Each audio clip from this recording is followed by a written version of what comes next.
You're listening to Inside the Techosystem, a podcast bringing you fun and insightful topics about tech and its ecosystem in Nigeria. I'm Emmanuel and I'm joined by Chuka. Hey guys, thank you for tuning in to this episode. So it's been 2 weeks since our last episode and a lot has happened within this short period. And, what's up with you? How have you been holding up and what's new with you? Yeah, definitely a lot has really happened since the last time we recorded. We had Mamba Day last week. Mamba forever. We lost Black Panther, I think 2 days ago, and that was really sad for the entire Black community. And Yeah, a lot also hasn't changed. There's still shootings of Black men, and it's just crazy. But yeah, 2020, we all know 2020 has been a crazy year, and we're just adjusting and just trying to live each day as it comes. So, yeah. For me, it's been the same, the same thing that has affected a lot of people is affecting me too. And we're just trying to see how we can move on and live our lives, Yeah. So this episode was inspired by something that happened on Twitter last week. So someone came out and spoke against a particular popular tech guy on Twitter, and a lot more people joined and started saying that they had similar awful experiences dealing with the guy. So he seems to hire devs, developers, and designers or whatnot to do jobs for him, and he either doesn't pay or doesn't pay complete.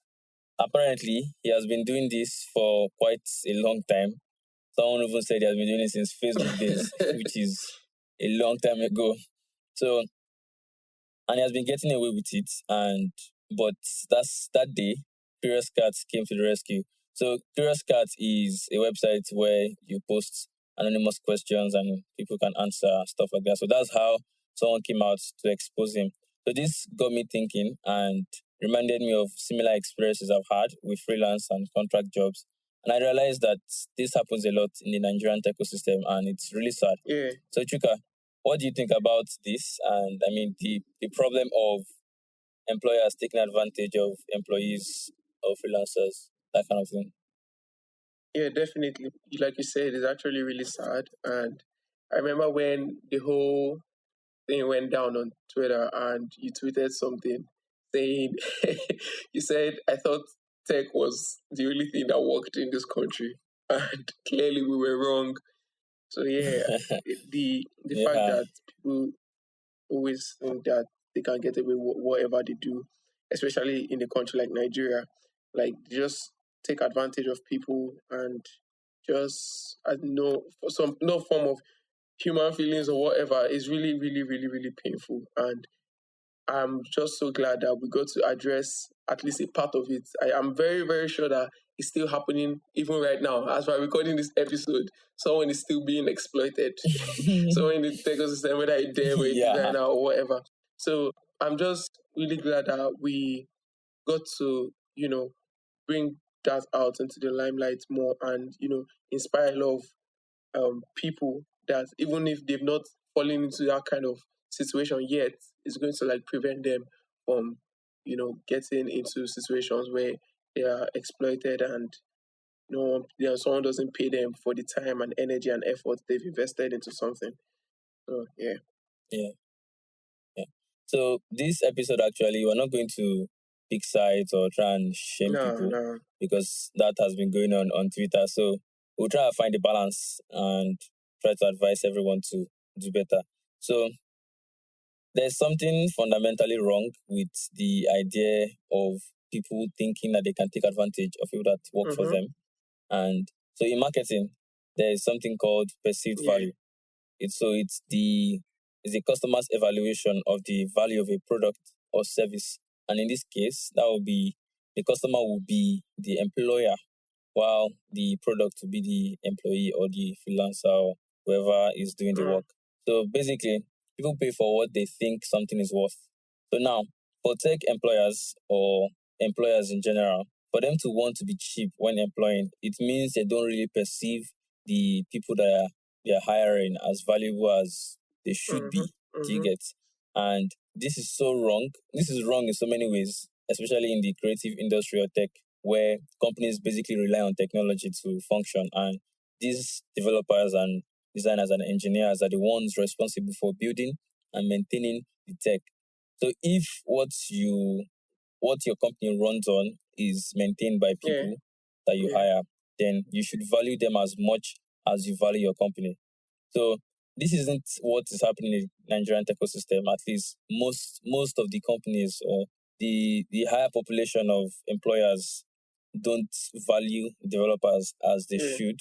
Developers, engineers, and everyone that is doing a lot of work in the ecosystem, and it's hurting the whole system, hurting us a lot. And let me just pause a bit and let me hear your take on this. Yeah, well, I feel like you make a very valid point on when you talk about perceived value. My question is, how do you evaluate how much an employee should be paid? Like, even with the whole concept of perceived value, how do you say to yourself, how this is how much it's going to cost for this person to do this thing? I mean, do you use metrics or what not? Like, I mean, sometimes it also confuses me as well, because I've seen certain people go on and on about some people in some industries are overpaid, and I'm usually confused. Like, and it's not just tech. In some different industries, I've heard people go, "Oh, these people are overpaid. They should not be earning this amount of money." I'm not talking about Nigerian politicians. You say that a lot. No, that's a different story. Of politicians in general. I know it's not just Nigeria. Okay, well, because I don't subscribe to that school of thought at all. I mean, if someone has skills that a great percentage of people simply do not have, or someone can do stuff that people can, like a lot of people cannot do, why do you think that they shouldn't be paid for their time and effort? Because I've seen non-technical people trying to estimate the cost of doing technical work with a technical person, and I don't know, it's not just a pretty sight. And for non-technical people that listen to this podcast, I promise you, we are not overreacting. I mean, you hear someone come at you with, okay, guys, I'm just trying to build Uber, but like with Facebook-like features, like Uber that works exactly like Facebook. And I don't know, I think, can we do that for 6 weeks? And then when you say, okay, so this is how much it will cost, you'll be like, then the person will start estimating, what do you mean?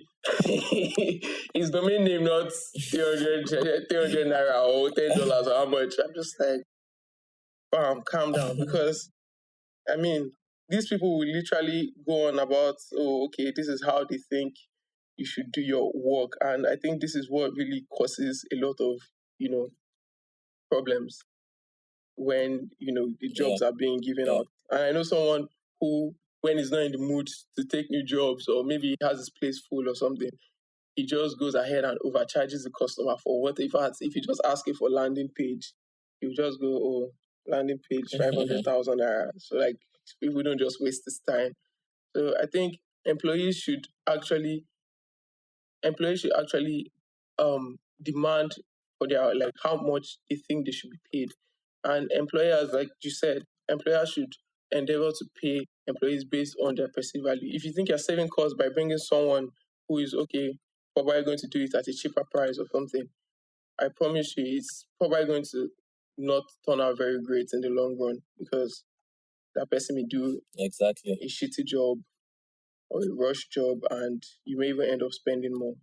So perceived value is something a lot of us have to understand in the industry, and you have to put it into practice a lot of times. You said a lot, and you make total sense, because the fact is that there are many ways that people can show value. Like, there's so many ways you can show that you value someone, right? So as an employer, it's not only money. So as much as money is the main thing, because you have to pay, you pay for what you are being serviced for. But there are other ways to compensate for people and make them happy. Because if someone is working for you and the person isn't happy with the way you're treating them, it will show in their work. Like you said, employers should know that by going cheap, you're sacrificing something in the long run. Don't think you're being smart, because it's actually the opposite. It's almost I'm sure you've experienced coming on a project where someone did a shitty job, and then you had to carry the burden of remodeling everything. Yeah, so that's one of the things that employers usually don't know, right? You hire someone and you pay him very low amount, and he does something that isn't so great, and then he gets angry and leaves the project halfway, and then you're like, I'll find someone else. When you now find someone else, you still pay the same small amount, and then the person also finds that the existing project is trash and he has to start again. So you start this cycle of starting and restarting, and at the end of the day, you now throw the blame on the developers and say developers in Nigeria are not doing well, or all kinds of things that people say. It's not really cool. And yeah, it's a jungle out there, actually. I've been a victim, and I know how it feels to be cheated and be taken advantage of. I also understand that it's tough when you're new. I mean, you want to get to the job market, or you want to get into the tech ecosystem. Yeah. You want to get there so fast, and whatever opportunity you see, you jump at it. That makes you an easy prey, because employers know when people are desperate. They know. So when you're being desperate, they know, and then they could take advantage of you. So as contractors, freelancers, employees, we need to protect ourselves and look at things that are being offered to us before we just jump at it. So from what happened on Twitter, I noticed that there was no signed contract or legally binding document between both parties. It was mostly verbal agreement, and that was one of the first mistakes that maybe the devs made. It was just a matter of, I have an idea, can you build this app? Don't worry, I'll pay you, blah, blah, blah. And then you start the app with excitement, and then you think you're going to make a lot of money from it. And then when you're almost done with the project, everything goes sideways, and then you start wondering why you took the job in the first place. So there's this law from Murphy. It's called Murphy's Law. It says whatever can go wrong will go wrong. I learned that in my 400 level, I think, one of my courses. It's actually a computer law. It's like programming. Whatever will go wrong will go wrong. Just like, let's say you see a bug and then you leave it intentionally. Just know that some hours or some weeks or some months later, one customer will reach that place and then crash your program. So whatever will go wrong, whatever can go wrong will go wrong. Anything that you feel can go wrong before the project starts, you should clean it up before you start the project. Usually, we don't foresee that something will go wrong during or after the project. So when it happens, it usually comes as a shock. The issue is that most times is the other side, people that are doing the work, that lose the most, because employers can easily just look for someone else to employ, and they may not even need to pay you. For them, it feels like a win. So I believe that we need to do better in this aspect of protecting ourselves and prevent such kinds of mistakes and problems that come with it. How else do you think people can protect themselves apart from legally binding documents? Well, apart from legally binding documents, there's the option of holding on to your, like, if for example, if you're a developer and let's say you built whatever you built for the person or for the client, and then maybe something fishy is about to go wrong, or whatever can go wrong, just like you said. Man, I feel like you should hold on to your code till you see that paper, man.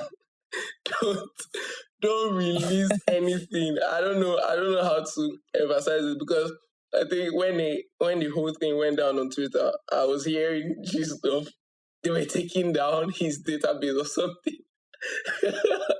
Emmanuel, to me that was funny. Very, very funny, because like this person already has... I was weak when I saw it. Because this person already has users, and now already taking down defenses. Man, I'm so sorry for laughing. I'm so sorry for laughing, because I mean, to get users is so difficult. So imagine getting users and then deleting the entire thing. So I mean, that's one way to teach someone a lesson. Yeah, it does, in the case of where you do not get paid. Because there's another thing I saw. I can't remember when I saw this, but this person built a sort of package where if an employer doesn't pay him I think he just runs the script or something, and then and then the person's product starts disappearing. Yo, I think I've seen yo, it. I'm so sorry for It's the laughing. website I'm to so sorry start for turning laughing. to Like white, right? he runs a script where he like some of the pages the display starts changing to none on different places. Yo, I'm so sorry for laughing, but it's actually really funny to me. But I think the safest way to go about this Yeah. is please just sign documents, because most times all this wahala is not worth it, right? And what's worse, It's not. even It's sometimes not. when you sign documents, sometimes you may be signing the one that is equivalent to living in bondage, because Now kill you. you sign a document or you sign a contract and you don't read through it, and next thing you know, the contract you have signed, you do not know that, oh, instead of the 6 months you said you work on the project, what you signed there was saying, oh, you work on this project till thy kingdom come, and in fact there's no escape, you just keep working on the project, only God has to save you. So at this point, man, I don't care how small the job is. Please just bring bring a contract, please. Because what we saw on Twitter on that day, in fact, I think almost every single person there did not have any contract whatsoever, right? And I think it's probably because of the mentality of is this person now? What could possibly go wrong? Well, like Emmanuel just said, everything that can go wrong will definitely go wrong. So most times when you feel like that, in fact, that's when things actually really go wrong most of the time. And I think signing something automatically increases its importance. Like when you sign something, I think it sets everybody's mindset that, oh, okay, this is real. Okay, we're doing this now. I mean, and that person cannot just wake up and start making irrational decisions, because there's already a binding document. So like you can't just start making plans that does not correlate with what the document says. Please, I think the best way to go about this is read documents, then sign documents, because if you don't have package to start taking down databases or removing people's pages when you have not been paid, I don't know. I don't know. Yeah. And not to play holier than thou with them, because like Emmanuel said, he has been in situations where he has been exploited. Me to have been in situations where I have been exploited. Like a lot of us have jumped into projects that we did not even have any understanding of. Like we had little knowledge. We just jumped into it, because when you're relatively new in tech, you don't want to lose any job that comes your way. So if someone says, no, that he's not signing anything, you just say, oh, okay, forget about the agreements. Let's just do it. But with what happened on Twitter that day, I think it should kind of be like an eye opener for us to do better. Yeah. And if your employer blatantly refuses to sign anything, that already says that, oh, something fishy is going on. Yeah. Another thing I think can help people is skepticism, right? In Nigeria, I don't know why we fall for this in this particular area. Generally, Nigerians are very skeptical about everything. I was so surprised. Keep that value of being skeptical. Keep it. I mean, someone posted a job ad that had some very exclusive benefits. Nobody questioned it. And I was shocked. Obviously, I was shocked because I didn't question it. So everyone should always have that skeptical mind where someone gives you something. You need to be skeptical so that you can critically look at it very well. Another thing is you should or can take jobs from people you know or from a network of people you know. So someone doesn't just come from nowhere, get your email and send you a cold email telling you, oh, I want to build Facebook. And you say, okay, yeah, great, let's start. You should know the person you're working with before you start working. You can't just walk off the email, and at least the person should have a presence online that you can, review and see, does this person have a track record of doing something good, or this person is just a bot that just came from nowhere. So that can also help guide the kind of jobs that you take. When you just said that skepticism, like Nigerians were usually skeptical, that actually really surprised me, because we have a track record of questioning everything, right? But I think it's because of the way, the developer world really looks all rosy and glamorous from outside. Someone posted, a job ad with very, very, very unrealistic expectations, and everybody just jumped on it without questioning anything. That really surprised me as a Nigerian, because Nigerians usually. Anyway, I wish there was real Sha. I'll be cruising my Maserati by now. Nigerians normally we look at everything.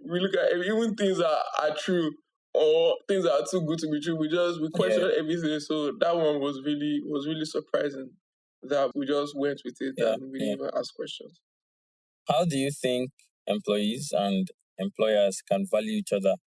Like everybody should, as much as employers have a lot of work to do on their part, employees too, as the freelancers, the contractors, and gig takers, in quotes. What do you think both parties can do to help their relationship become better so that we don't have this broken relationship where people don't trust the other side, that kind of thing? Well, for me, I think it's a two-way street in the sense that I feel like if one party values the other party and explicitly shows it that, oh yeah, I value the work you do here and what you bring to the table, I feel like the other party is going to reciprocate that energy.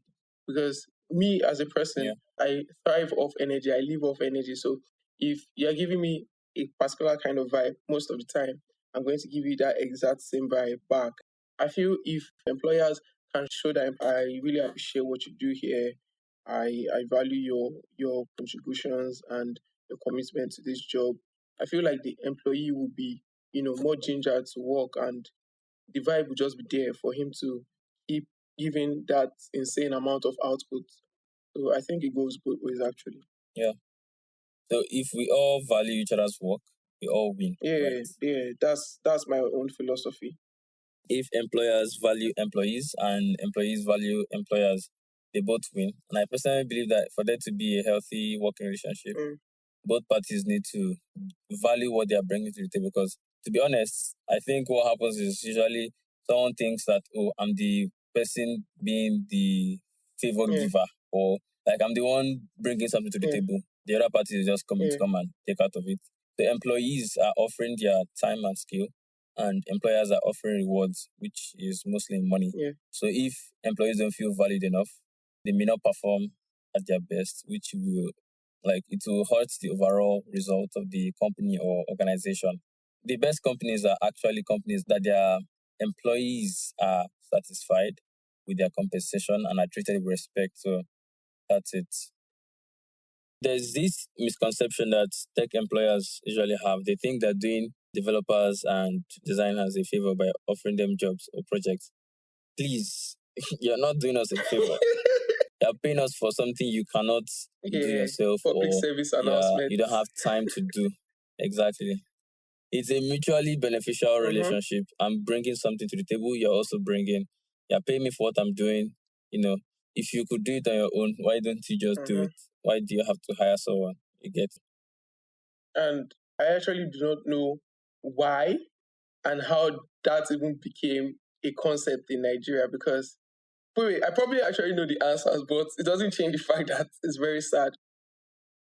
Because it's actually not a good look on us at all. Because when someone employs you and then you start hearing things after a few months of working in the organization, you start hearing things like, you're lucky you have this job. There were many qualified candidates. If you go outside, you see many unemployed graduates. And in fact, I'm even paying you salary. Sir, calm down, please. Please, because that thing really messes with your employees' side, because the country is already not in a very great place.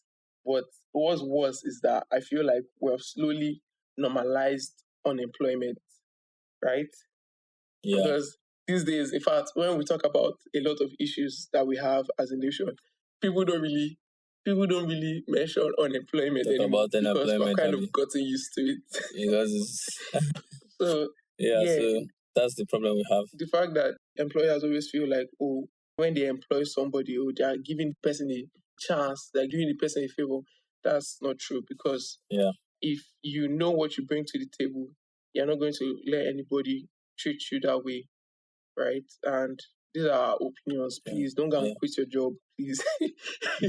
But I just feel like everybody listening should know their worth and know that you are an Yeah, active contributor, and they didn't just pick you up and say, okay, come, let's help you. I know they are paying you and they're on their payroll or whatever, but they are also contributing your own quota. So it actually goes both ways. exactly.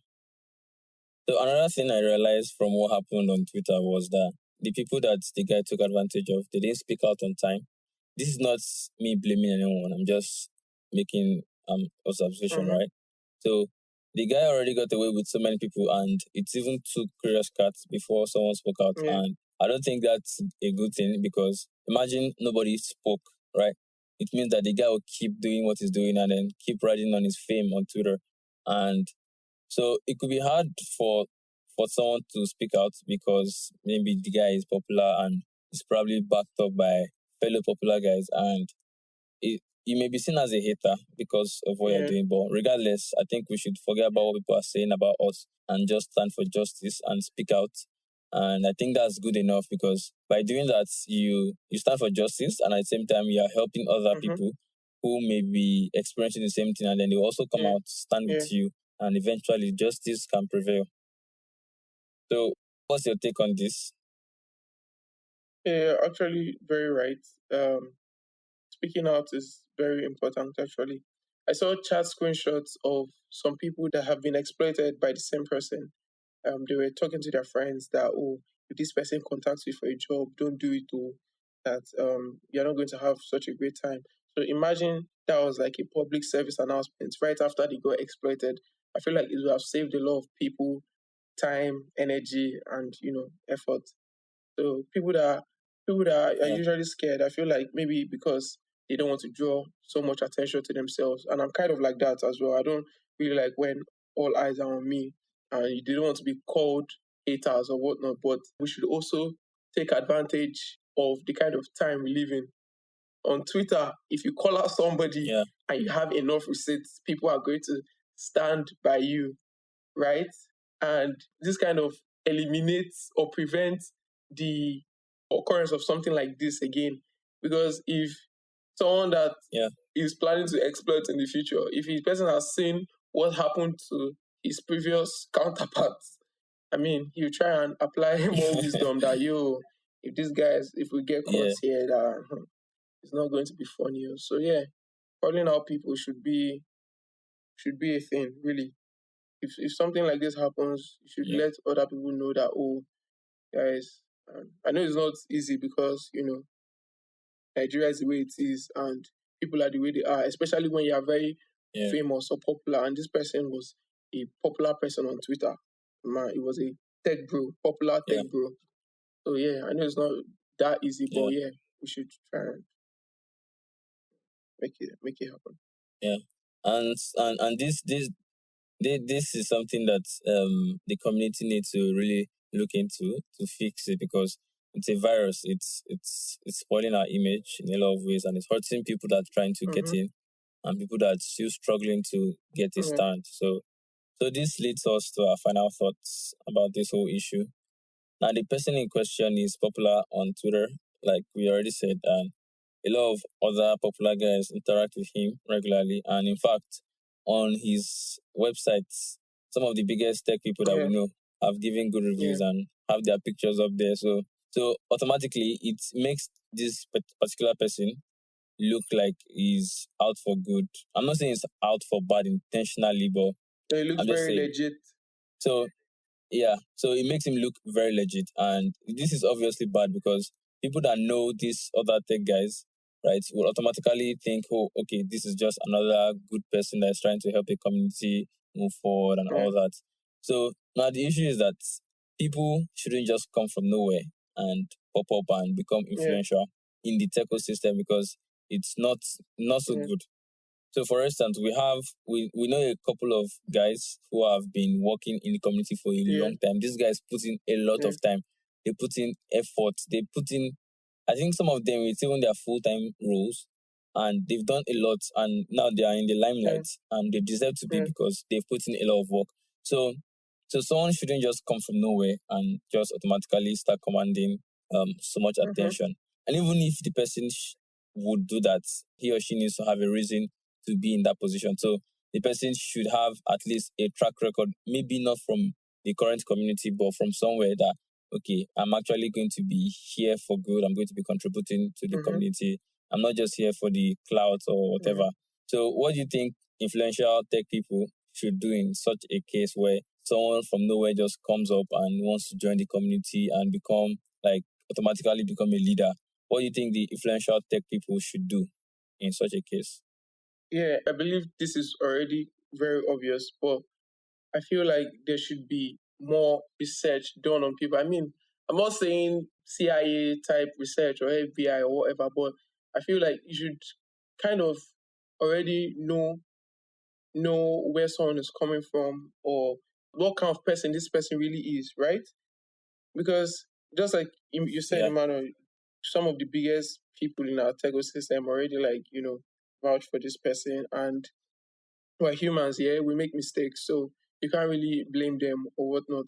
But with the way tech is, there's a lot of hero worship in tech, and that's true. I mean, some certain people in tech, once they say something, nobody dares question it. We just follow instructions and orders, and everybody just says, okay, yes, PHP is dead, JavaScript is alive, or JavaScript is dead and PHP is alive, or something like that. So that really has a lot of negative impact on the way we run things, actually. Yeah. And another bad thing in tech is we love shiny new things. So when shiny new things come up in our ecosystem, we're always like, oh, yes, I just want this. I just want to, as in nobody cares to know, okay, is this thing necessary? Is it important? And JavaScript developers out there, all of you that like frameworks, you can relate to what I'm saying.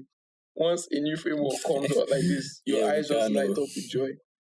So in the conversation of trying to find out who people really are, I think we need to do a better job at that, because Emmanuel said, have people in the community that have dedicated years and years and years, and then someone just shows up from nowhere and there's not really a background story or whatever, and I don't know, everybody just jumps on the, happy train.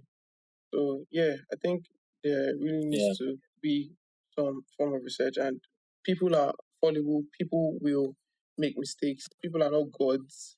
So I think we should really, give people a chance to make their mistakes, but also as intelligent people that we are, we should also try and question a lot of things.